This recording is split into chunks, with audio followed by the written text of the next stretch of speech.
Para Jenderal Trump pergi ke Senat Amerika Serikat di Washington dan akhirnya menempatkan Iran dalam posisi yang jauh lebih lemah daripada yang ingin diakui oleh pihak kiri. Pada 16 Mei 2026 ini, sidang tersebut berubah menjadi peringatan keras untuk Teheran. Kekuatan militer Amerika punya keleluasaan bergerak, memiliki opsi yang sudah siap, dan telah mengurangi kemampuan Iran untuk mengancam Teluk, tetangganya, serta jalur strategis di kawasan tersebut. Laksamana Brad Cooper menegaskan bahwa Iran telah terpukul, kehilangan kekuatan, kemampuan reaksinya berkurang, dan masih bergantung pada keputusan politik Washington untuk mengetahui seberapa jauh Amerika Serikat akan melangkah. Teheran mendengar di hadapan Senat bahwa ancaman itu masih berlanjut. Saya akan segera menceritakan semuanya kepada Anda, tapi sekarang Anda pasti ingin berlangganan saluran ini agar tetap mendapatkan informasi terbaru, informasi secara real time, dengan kualitas jurnalistik terbaik yang pernah ada. Dengan standar kredibilitas, Milson Alves. Laksamana Brad Cooper, Kepala Komando Pusat Amerika Serikat, pergi ke Komite Angkatan Bersenjata Senat untuk menjelaskan situasi di Timur Tengah setelah operasi terhadap Iran. Pihak kiri mencoba mengubah sidang tersebut menjadi serangan politik terhadap Trump, tetapi jawaban-jawaban teknis justru mengungkapkan fakta pahit bagi Teheran. Cooper tidak berbicara seperti komentator televisi. Ketika para senator bertanya mengapa Washington belum membuka kembali Selat Hormuz dengan kekuatan militer, jawabannya bukan karena takut. Jawabannya adalah bahwa keputusan itu berada di tingkat politik karena Angkatan Darat, Angkatan Laut, dan Komando Perang sudah memberikan opsi, risiko, dan jalur yang mungkin diambil. Militer mengatakan apa yang bisa mereka lakukan, presiden yang memutuskan kapan melakukannya. Iran mendengar di hadapan Senat bahwa ancamannya tidak utuh lagi. Mereka mendengar bahwa kapal cepat mereka sekarang muncul dalam jumlah yang jauh lebih sedikit. Mereka juga mendengar bahwa kemampuan mereka untuk menghentikan perdagangan telah berkurang secara dramatis. Mereka mendengar bahwa ada rencana darurat yang sudah siap. Dan mereka mendengar ini saat Trump menekan Tiongkok secara diplomatik dan menuntut agar Selat Hormuz dibuka kembali.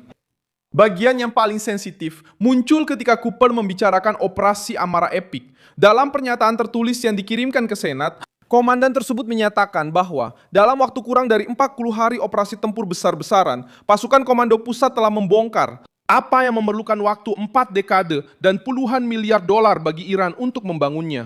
Teks tersebut juga menyatakan bahwa Iran sudah tidak mampu lagi memproyeksikan kekuatan di kawasan seperti sebelumnya, maupun mengancam Amerika Serikat dan mitra-mitranya pada tingkat yang sama seperti sebelumnya. Inilah poin yang coba disembunyikan oleh narasi anti-Trump. CBS melaporkan bahwa Cooper mengatakan kepada para senator bahwa operasi Furia Epica telah merusak atau menghancurkan lebih dari 85% basis industri rudal balistik drone dan Angkatan Laut Iran dengan lebih dari 1.450 serangan terhadap fasilitas tersebut. Laporan tersebut juga mencatat penilaian bahwa Iran akan membutuhkan satu generasi untuk membangun kembali angkatan lautnya. Sidang tersebut juga menempatkan Selat Hormuz di pusat tekanan. Yang terjadi sebenarnya sederhana. Para senator mencoba memojokkan Cooper, menanyakan apakah Amerika Serikat memiliki kemampuan untuk membuka jalur tersebut. Komandan tersebut tidak mengungkapkan rencana militer di depan umum. Itu akan sangat tidak bertanggung jawab. Tetapi dia menegaskan bahwa ada berbagai rencana kontingensi yang telah dipersiapkan. Reuters melaporkan bahwa Trump mengatakan sepulang dari Beijing bahwa Xi Jinping telah setuju bahwa Teheran perlu membuka kembali jalur tersebut. Iran berada dalam posisi yang tidak nyaman karena bergantung pada pembelian, jalur, perlindungan politik, dan sikap diam dari para sekutunya. Ketika Trump melibatkan Tiongkok dalam pembicaraan, Teheran tak lagi senyaman sebelumnya. Ini adalah pengepungan politik dengan dukungan militer. Pertanyaan tentang kematian juga muncul sebagai upaya pendiskreditan. Dalam sidang tersebut, para senator Demokrat mencoba menekan Cooper mengenai tuduhan serangan terhadap sekolah dan rumah sakit. Laksamana menjawab bahwa operasi-operasi tersebut dilakukan sesuai dengan hukum konflik bersenjata. Dia mengatakan tidak ada indikasi yang dikonfirmasi terkait beberapa tuduhan publik dan menyebutkan adanya penyelidikan aktif terhadap korban sipil. Dalam konteks perang yang lebih luas, Reuters melaporkan ribuan orang tewas di Iran dan Lebanon, namun sidang itu sendiri tidak menyampaikan angka resmi. Jumlah kematian terkait dengan titik sentral di Selat Hormuz. Perbedaan ini penting. Satu hal adalah perang menimbulkan korban manusia, sesuatu yang selalu serius. Hal lain adalah menggunakan pertanyaan politik untuk mencoba menutupi fakta militer utama. Iran telah diserang, kehilangan kemampuan, dan sekarang bernegosiasi di bawah tekanan. Kubu kiri ingin mengubah sidang menjadi pengadilan terhadap Trump. Yang muncul adalah pernyataan dari komandan bahwa Iran sekarang sudah tidak bisa melakukan apa yang dulu bisa mereka lakukan. Ada detail lain yang luput dari perhatian. Cooper menyatakan bahwa Iran tidak lagi bisa mentransfer senjata dan sumber daya dengan cara yang sama kepada Hizbullah, milisi di Irak. Hal ini melemahkan jaringan yang telah digunakan Teheran selama bertahun-tahun untuk menyerang tanpa terlihat secara langsung.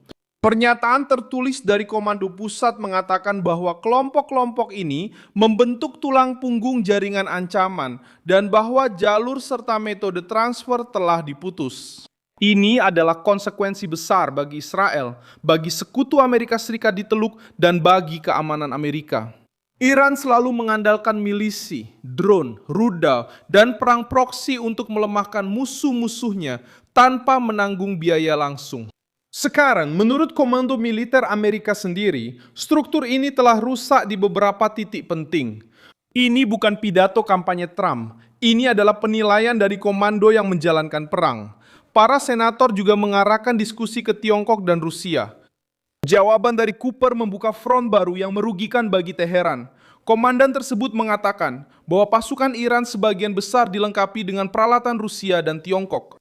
Hal ini memungkinkan Trump memperlakukan Iran sebagai bagian dari blok musuh yang lebih besar yang terhubung dengan rezim-rezim yang menantang Amerika Serikat.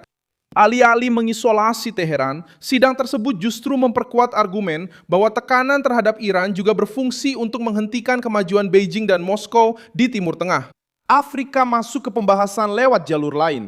Jenderal Dagvin Anderson dari Komando Afrika berbicara tentang ancaman terorisme di Sahel, kurangnya intelijen yang memadai, dan kebutuhan akan lapisan pengawasan baru, termasuk dengan teknologi dan kecerdasan buatan. Komando Afrika sendiri secara resmi menyatakan bahwa misinya adalah memerangi aktor jahat dan ancaman transnasional bersama mitra dan sekutu, selain memperkuat pasukan Afrika dan melindungi kepentingan Amerika Serikat. Apa yang terjadi sekarang adalah rangkaian tekanan. Trump menahan keputusan politik terkait Selat Hormuz, mempertahankan blokade terhadap Iran, menekan Teheran untuk mencapai kesepakatan, melibatkan Tiongkok dalam pembicaraan, dan membiarkan militer mencatat bahwa rezim tersebut sudah kehilangan kemampuan nyata. Senat mencoba menciptakan adegan penghinaan terhadap Trump, tetapi akhirnya justru memberikan konfirmasi publik kepada dunia. Para jenderal tahu bahwa ada jalur militer, Iran tahu bahwa jalur itu ada, dan keputusan akhir ada di tangan presiden.